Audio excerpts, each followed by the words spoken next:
We are your home theater and AV questions answered. This is AVRant. Want your home theater or AV question answered by Tom and Rob? Send it to question@avrant.com. Welcome to AVRant. I'm Tom Andry, and I'm here with Rob H.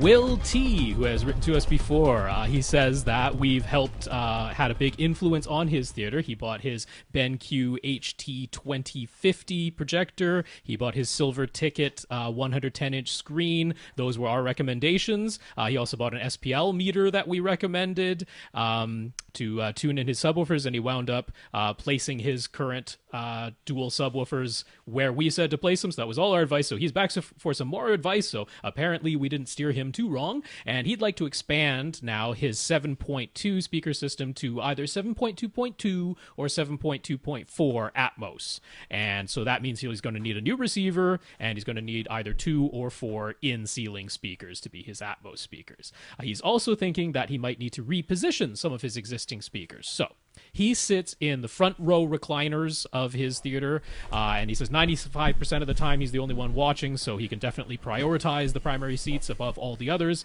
His surround back speakers are actually fine where they are, so he doesn't need advice there. It might look as though his surround back right speaker is firing up into the staircase, but it actually has a line of sight to his primary seats, so that's not his concern. It's his surround speakers, his side surround speakers. They're currently mounted up high, basically right up against the ceiling, and his ceiling is exactly 7 feet high in this basement.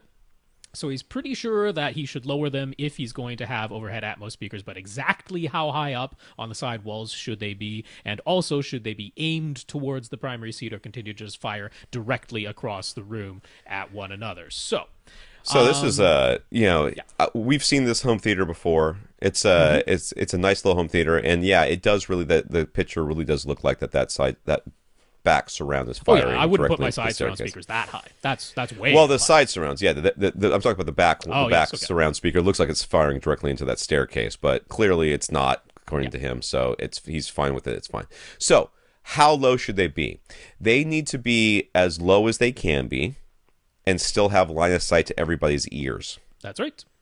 So sit down, and then have somebody sit in the further seat, or 2 people preferably next to each other, and then from like, let's say, the left wall, the person, look at the person's who's sitting on the right, their left ear, and look at the line of sight so that we can get sound to them directly, if at all possible. And usually that's going to mean about 4 feet off the ground, more often than not. Yeah. So what's, if it turns out that speaker still has to be super duper high, which it shouldn't, but let's say it does. What's the worst thing that could happen if you have it lower than that? Well, the person who's, you're firing through a person, so that surround information is not quite as audible as it should be to the people who are on the other side of the couch. Is that the end of the world? Not really. No. It's kind of okay.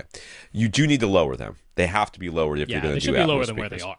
Yeah. In fact, I'm in the same boat you are. My speakers that are surround speakers are way too high. I need to lower mine as well, but I don't have Atmos yet, so I'm not going to worry about it. But I will someday worry about it, and when I do, I'll be doing the same thing you're doing. I'm going to lower mine by about, mine are not nearly as high as yours, but I'm going to lower mine by about 2 feet.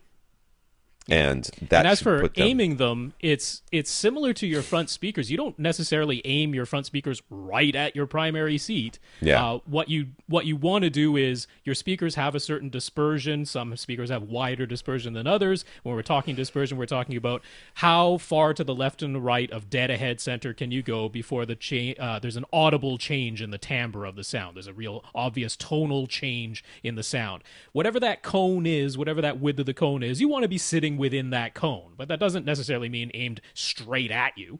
So since you have multiple rows of seats in here, and I mean 95% of the time you say you're the only one in there, but hey, 5% of the time you're not, try and make it so that as many seats as you can get within the dispersion cone of those speakers, that's what you have. And they'll probably end up just firing straight across the room like they are now. That seems to be the most likely. Honestly, wouldn't even bother with all of that, but you can. Yeah. But I think that just lowering them straight down a little bit, probably about 3 feet, I'm guessing, just by eyeballing it, would probably put them in the right location.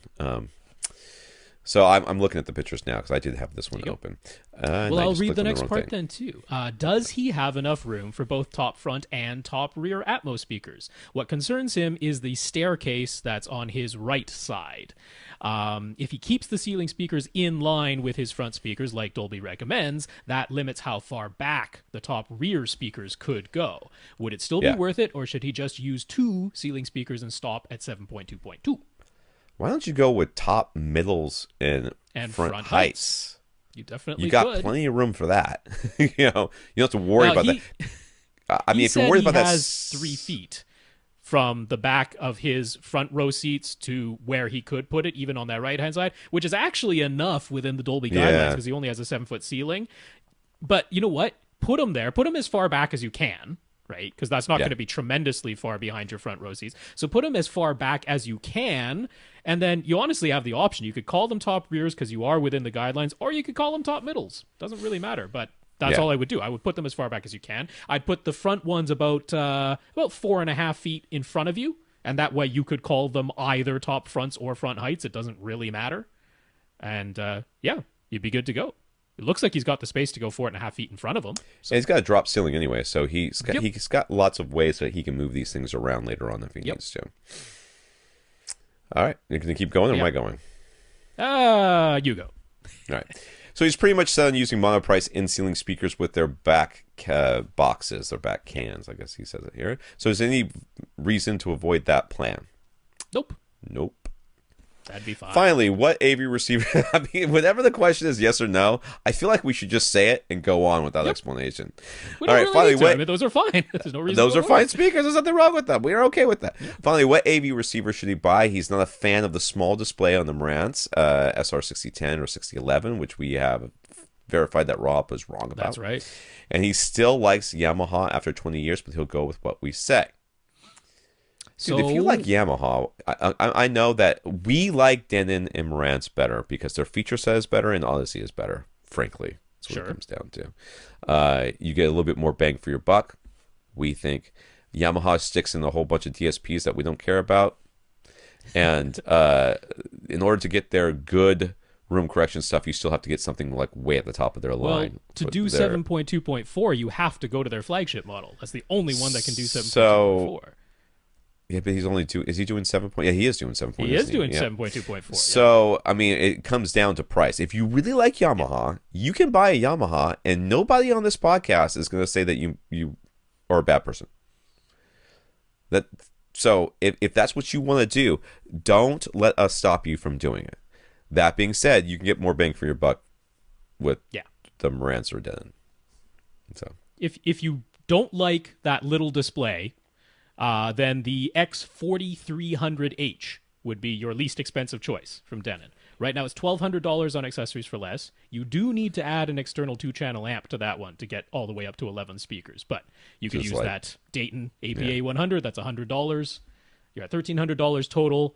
Still less expensive than the Yamaha flagships, even from accessories for less. So no matter how you cut it, you're paying less. The Yamaha flagships also only have 9 amps built in. You'd still have to add, at a minimum, the $100 2-channel amp. So, how much is the Yamaha? Do you know off the top of your head? The 3050, I think, was $1,350 over there. I think it was. I'm not 100%, but yeah, you have to go with either the 3050 or the 3060 from Yamaha. More expensive. I mean, the X4300H is the least expensive one that can do 7.2.4 and doesn't have the little porthole display. If you're willing to live with the little porthole display, the Marantz SR6011 is only $1,000 from accessories for less. So really, I mean, least expensive that can do 11 speakers. You're spending an extra $100 to get the Yamaha is what it comes down to, right? Yeah. That's what it comes down to. You're going to spend the extra $100 to get the Yamaha. Mm-hmm. If you really like the Yamaha, is a beautiful unit, so. That's if you really like it, I think you should go with that. I think the extra $100 bucks. You will have to call them top front and top rear in that case, but I think that's fine. So another reason we don't like Yamaha as much. But okay. But yeah, that's fine. All right. You have choices here, is what we're saying. Yeah.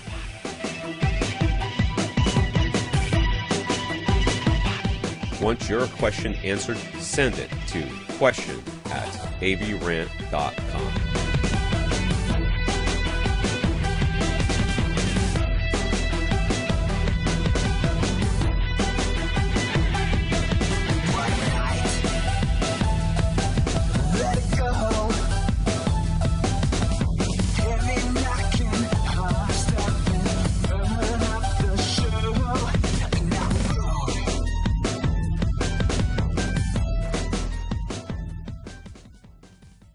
This is AVRant.